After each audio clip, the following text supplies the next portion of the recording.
Ini amanah undang-undang. Aku malas ngepek nama. Bla bla. Pendahuluan. Secara konseptual, pembangunan sumber daya manusia menjadi bagian tak terpisahkan dari peningkatan antara saing tenaga kerja. Oleh karena itu, upaya peningkatan kualitas SDM adalah hak mutlak yang harus diperjuangkan. Karena SDM yang kompeten dan berdaya sainglah yang akan menjadi faktor pendorong utama pertumbuhan ekonomi suatu daerah. Untuk meningkatkan kualitas SDM di bidang ketenagakerjaan Oku Selatan telah mengambil langkah-langkah kebijakan program kegiatan antara lain melalui pembangunan Balai Latihan Tenaga Kerja. Jadi kita mendapat surat dari Pak Gubernur sekaligus mendapat teguran bahwa dari 17 kabupaten ini 4 kabupaten yang belum ada Balai Latihan Kerja. Salah satunya adalah Oku Selatan. Jadi untuk menindaklanjuti dari surat Gubernur ini, kami sudah merancang untuk mendirikan Balai Latihan Kerja dengan lokasi di Ruas X Galeri Perintakop, luas 1,8 hektar. Lanjut, Pak. Terus untuk DD Design Engineering Detail atau perencanaan itu insya Allah saya jamin Maret sudah selesai, karena konsultan yang membuatnya sudah berjalan sekarang, sudah bekerja. Tinggal lagi kami komunikasi dan masukan-masukan. Untuk membangunnya kami sudah mengajukan proposal ke Pak Gubernur yang ditandatangani Pak Gubernur, dan alhamdulillah sekarang proposal itu sudah turun ke Asisten 2 Provinsi Sumatera Selatan. Mohon dukungannya supaya kita membangun ini jangan berat ke APBD kabupaten. Itu. Selanjutnya untuk SDM dan sebagainya nanti akan kita persiapkan, karena untuk tenaga pengajar kita akan ada 8 jurusan. Salah satunya pariwisata ada. Dari 8 jurusan itu kita akan merekrut ASN yang bersedia kita didik selama 7 bulan di Serang dan di Bandung untuk jurusan masing-masing. Setelah itu dia berhak mengajar di Balai Latihan Kerja nanti sesuai dengan ilmu atau yang diikutinya masing-masing, dan mereka akan mendapat pendapatan lain selain dari gajinya. Ini angkatan kerja yang bekerja sekarang 129, 132 laki-laki, perempuannya itu 78.377, jumlah 207.000 sekian. Lanjut saja, Pak. Intinya bahwasanya pengangguran kita ini Pak Abu Samad 3,sekian% dari penduduk yang ada di Oku Selatan sekarang.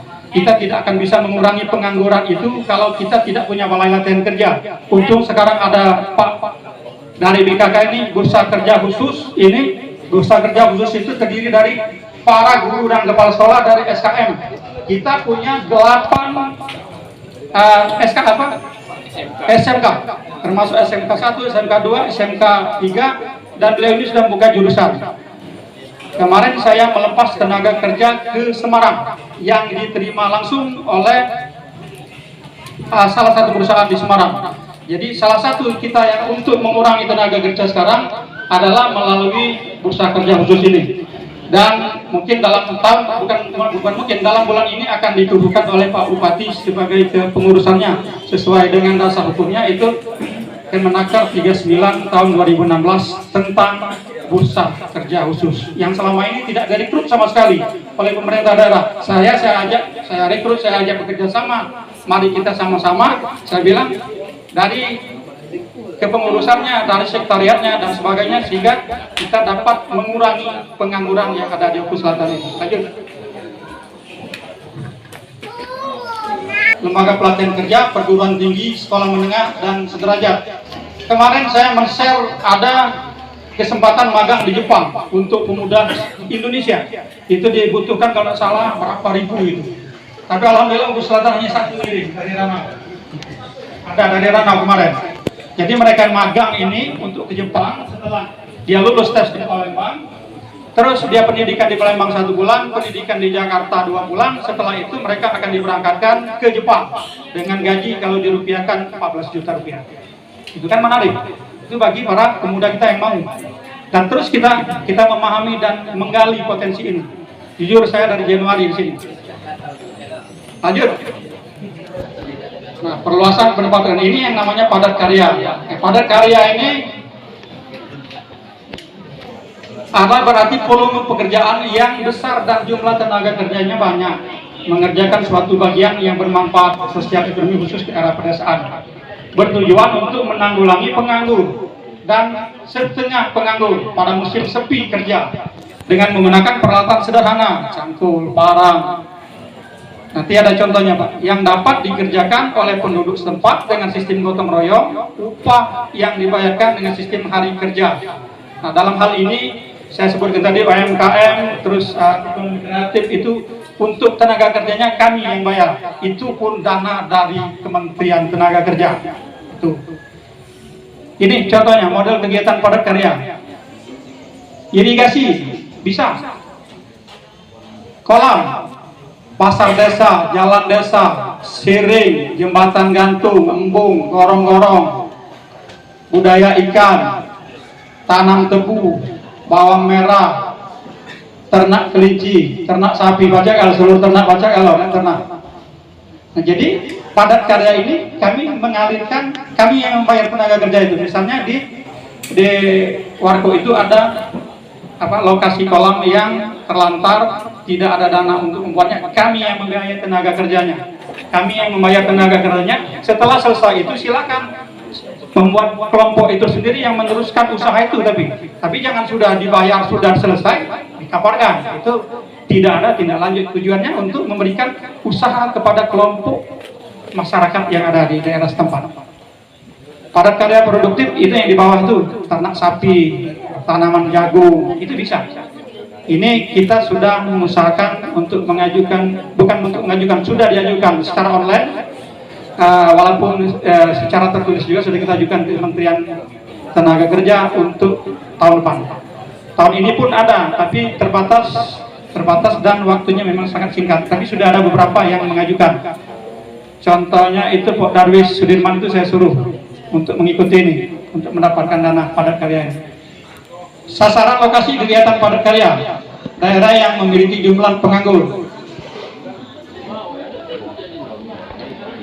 Sasaran lokasi kegiatan padat karya, daerah yang memiliki jumlah penganggur dan setengah penganggur cukup tinggi, memiliki penduduk miskin cukup tinggi, daerah pengirim kantong pekerja migran (PMI), daerah perbatasan, daerah terisolir dan tertinggal, daerah rawan bencana alam, masuk ini BPBD, daerah yang memiliki potensi sumber daya alam yang belum dapat dimanfaatkan secara optimal, daerah yang digunakan untuk kegiatan padat karya, tidak ada kompensasi ganti rugi tanah, tanaman maupun bangunan, dan tidak merusak lingkungan baik di kawasan pedesaan maupun perkotaan. Lanjut.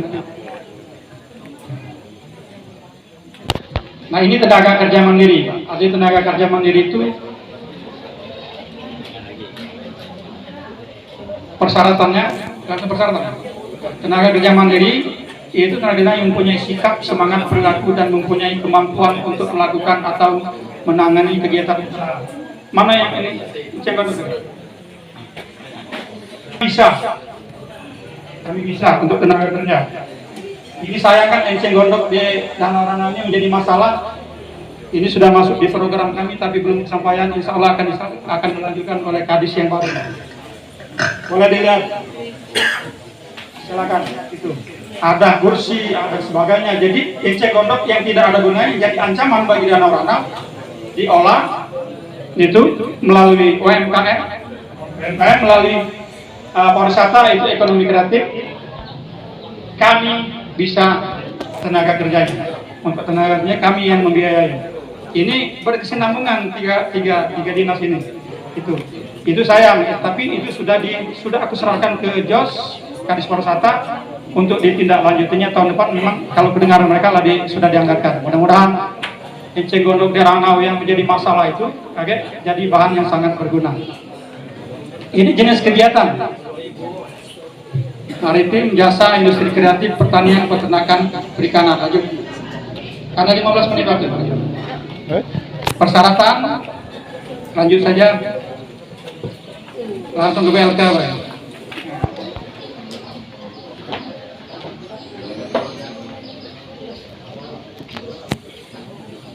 Nah, maksud pendirian Balai Latihan Kerja ini adalah untuk membentuk sebuah lembaga pelatihan kerja pemerintah yang berfungsi sebagai unit pelaksana teknis operasional pelatihan kerja berbasis kompetensi dalam rangka meningkatkan serta mengembangkan potensi kerja, produktivitas, disiplin, sikap, etos kerja bagi pencari kerja.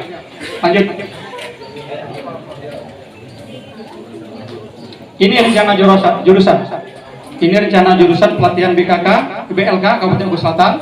Nanti kalau insya Allah tahun depan sudah berdiri. Workshop aneka kejuruan dan pertanian. Workshop otomotif, las, ruang, dan teori. Workshop bangunan, pertukangan, dan ruang teori. Teknologi informasi komputer, pariwisata, dan perhotelan masuk di situ. Jadi kita akan ada jurusan pariwisata dan perhotelan. Jadi masyarakat, para pemuda yang penganggur kebenaran tidak melanjutkan pendidikan, kita rekrut di situ nanti, kita didik sesuai dengan jam kerja. Setelah kita keluar dari situ, maka dia siap menjadi pasar kerja atau dia mendirikan usaha sendiri. Garment juga, listrik, tata rias dan kecantikan. Tata rias kecantikan ini misalnya, ya untuk kerja di salon. Jadi kita didik, kita latih selama beberapa bulan sesuai dengan aturan. Setelah keluar dia bisa kerja di salon atau dia mendirikan sendiri. Sub electoral service AC dan lain-lain. Nah, yang service AC ini sangat menarik karena di mana-mana orang menggunakan AC. Jadi tidak susah lagi kalau kita buka jurusan service ini. Beberapa bulan yang lalu kami ke Metro bersama Wakil Ketua DPR bersama Ketua Komisi 3 dan Komisi 3 dalam rangka seri studi banding atau belajar dengan Metro di Balai Latihan Kerja Metro. Kenapa kita ke Metro? Balai Latihan Kerja Metro itu semua peralatan itu dibantu oleh Kemenaker, Kementerian Tenaga Kerja. Dari bangunannya, dari motor, otomotif dan sebagainya itu dibantu semuanya oleh pusat. Pak Kadis 1 menit lagi, Pak. Oke, terima kasih. Jadi itu mungkin kesimpulannya yang kami sampaikan dalam rangka sinergi dan mendukung sektor pariwisata yang ada di Oku Selatan ini untuk mendukung Pak Kadis Pariwisata. Karena Oku Selatan ini salah satu prioritas utama kita adalah sektor pariwisata dan pertanian. Apa yang disampaikan ini mungkin ada yang kurang, Pak. Mungkin nanti kita diskusi. Kalaupun saya tidak bisa menjawab, nanti kita pending dulu dan kita akan jawab selanjutnya. Dan saya membawa kepala bidang untuk menjelaskan. Ini dulu. Terima kasih. Lebih kurang mohon maaf. Assalamualaikum warahmatullahi wabarakatuh. Waalaikumsalam warahmatullahi wabarakatuh. Kasih aplaus dulu untuk Pak. Baik. Mengingat waktu juga, kami persilakan untuk narasumber ketiga kami, Pak Koni, waktu dan tempat kami persilakan.